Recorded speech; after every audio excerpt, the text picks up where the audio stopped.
Go! Hello! Welcome to In the Court of the Wenton Knave. We're reviewing Chicago 98. This is a whole 2 shows, I think. It's 2 discs. This is great. This is the Live Groove tour, and it's 2 separate sets of 1 venue. One is 34 minutes, one is 1 hour. I think at this gig they're the usual problem with people taking photos. Why would you take photos when they've actually not to take photos? It's so explicit. I'm still going to take my photos, I deserve it. For God's sake, just don't. Why would you do it? Why would you be such a git? It's a great anecdote in the liner notes of this one. Fripp just left the stage and refused to go back on unless the film, because this is how old this is, the camera film was given up. And Fripp went back on stage with the film in hand like a war trophy. That must have been great. But he makes his point. You know, it's extreme to do that, but he makes his point. Just don't do it in the first place. You know, and his point is, if you don't make a stand, it will keep happening. Is it reasonable for him to be like that? Probably not. But they shouldn't be doing it in the first place. Apparently someone got kicked out for smoking pot as well in the concert. It's quite funny. But I mean, Traegon pointed out, you know, it must be very strange. Listen to this stuff on when you're on something. This is not the kind of music you want to be listening to on drugs. I mean, good grief, you'd have a bad trip. So here we go, Chicago 98, disc 1, Vector Shift, set number 1, I should say. Vector Shift substantially different from the intro to Live Groove. Much more boom, but much less sustained. You know, track 2 is House.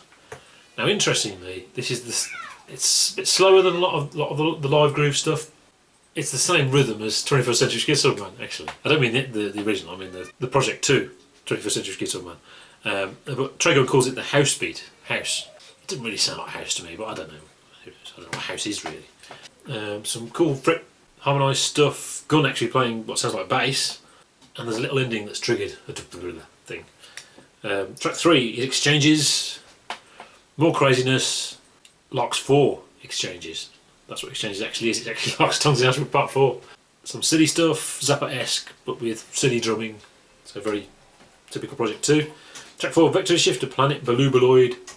It's like a baboom bridging piece type thing into Light ConstruKction, which is the fast schizoid rhythm and slow construction over the fast schizoid rhythm.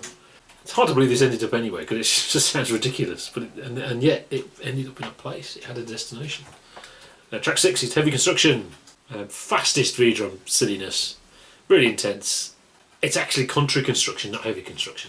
So they've titled that wrong or something. I've got something wrong somewhere. So there we go. Disc 2, which is set 2, starts with Sus-Tayn-Z.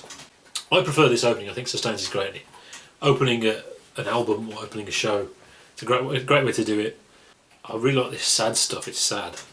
It's dark stuff. It's the mixture of really harsh distortion and the sort of beauty. Very, very King Crimson. And then just goes into some grooving, as you do. Track 2, House 2.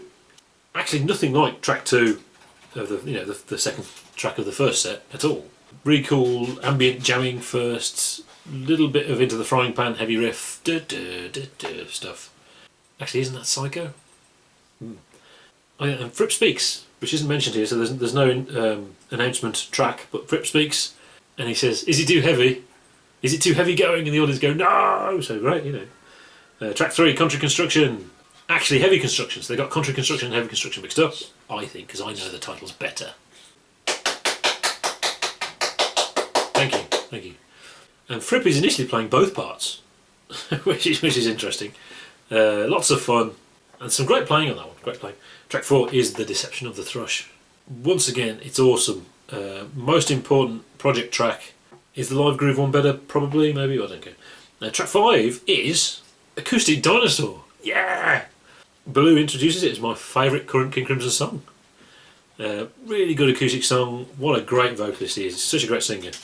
And he's in this band playing these ridiculous drums instead. He plays the whole thing. I think that's also on the acoustic album, the Acoustic Adrian Bellew. There's part 1 and part 2. They're definitely worth getting. They're really good. Track 6, and of course, Lounge Vrooom. Really good and funny. So great, yeah. That's for me. That's the Project 2 one I go to, not Live Groove. Live Groove is probably better, but there's fun stuff on this, and it's 2 discs, and you know I would take that on holiday or something and really enjoy it. So that's a great one. Club number 33, live in Chicago. 6 on.